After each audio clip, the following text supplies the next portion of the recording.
سلام دوستان، امیدوارم حالتون خوب باشه.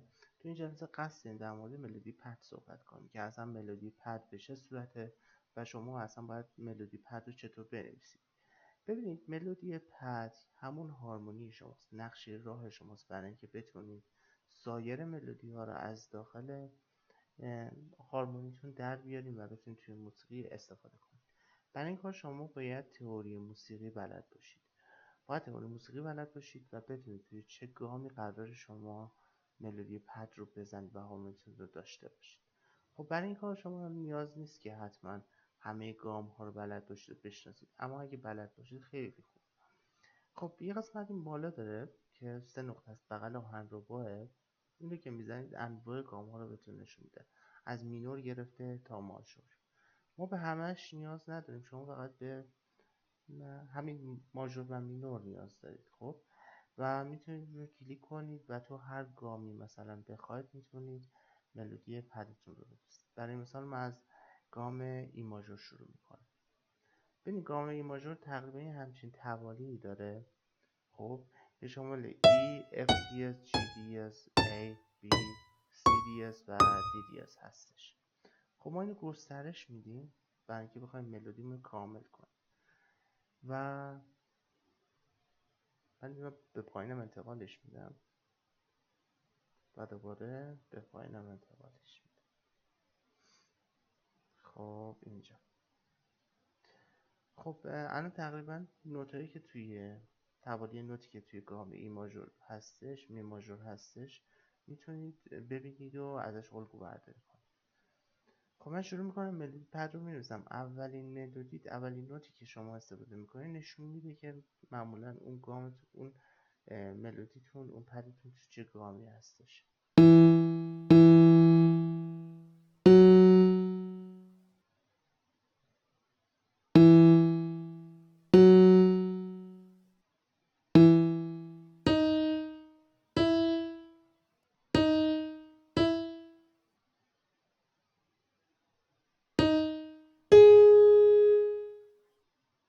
ببینید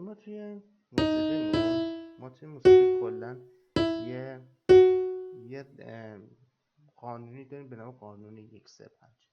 قانون 135 میگه اولین نوت شما اگر ای باشه، دومین نوت شما میشه اف دیез، سومین نوت شما میشه سول دیез یعنی جی.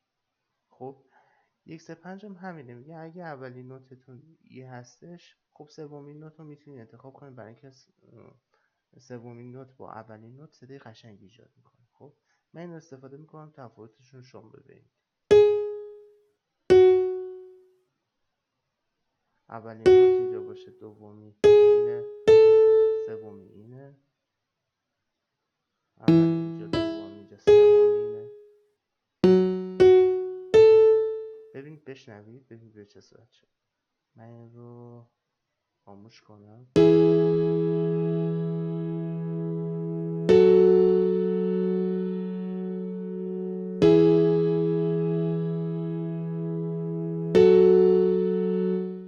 ببینید کاملا به همین زیبایی شد. برای اینکه شما بخواید ملودیتون رو، هارمونیتون رو یه تم خیلی قشنگ ایجاد کنید، میتونید از قانون 135 استفاده کنید. میتونید نوت‌های دیگه هم از این بالا استفاده کنید. برای مثال من نوتی که همخوانی زیادی با این داشته باشه میتونم سی استفاده کنم.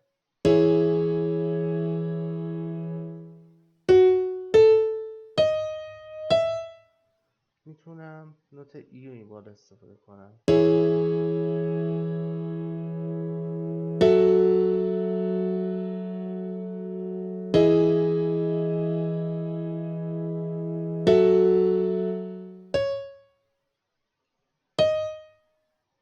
میتونم بیام ساختار شکنی کنم، یعنی همه‌شو به این صورت صاف نذارم. خب بیام نوت‌های دیگر هم دخیل کنم. ببینید حالا تاثیر چطور شد.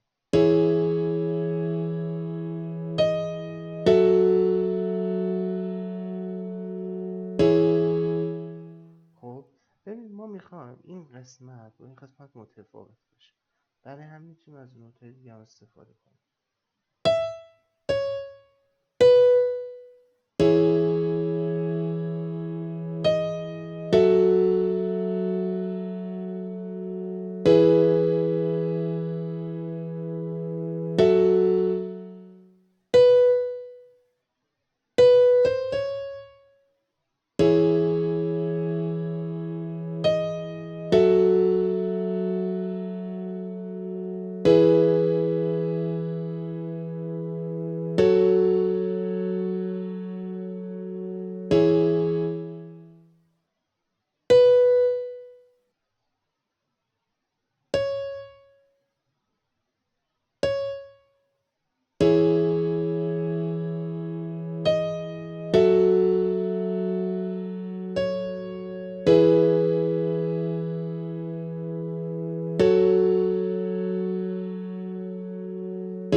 کلا بد نشد خب برای ابتدای کار.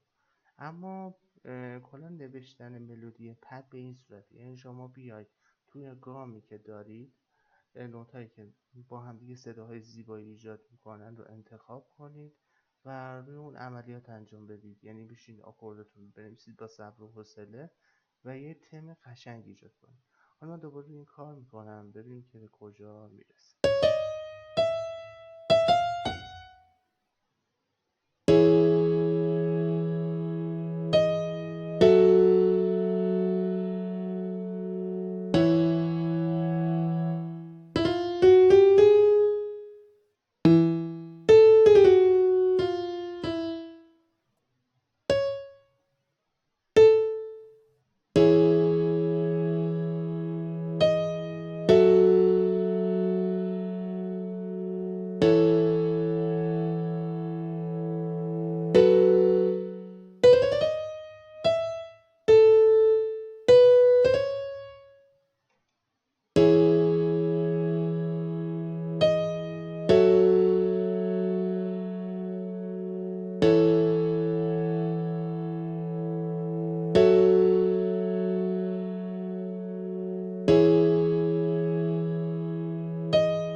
خب زیبا شد، ملودی زیبایی شد و ما میتونیم اینو انتقال بدیم به VST که میخوایم، یعنی سایلنت وان.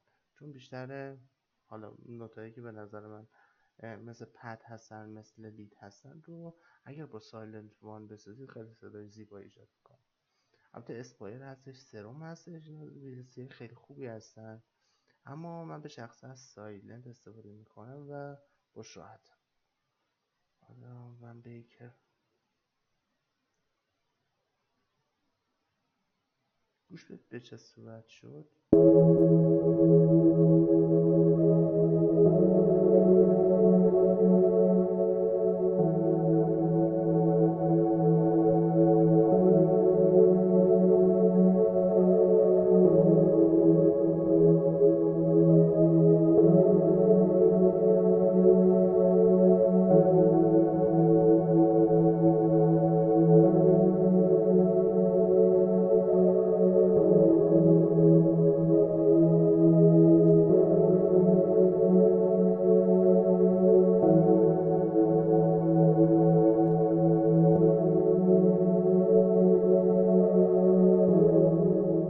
بله، این هم ساخت ملودی پد بود که خدمتون گفتم و میتونید از این حالا فرمت ها استفاده کنید برای اینکه بتونید ملودی مورد علاقه خودتون رو کاملا بسازید.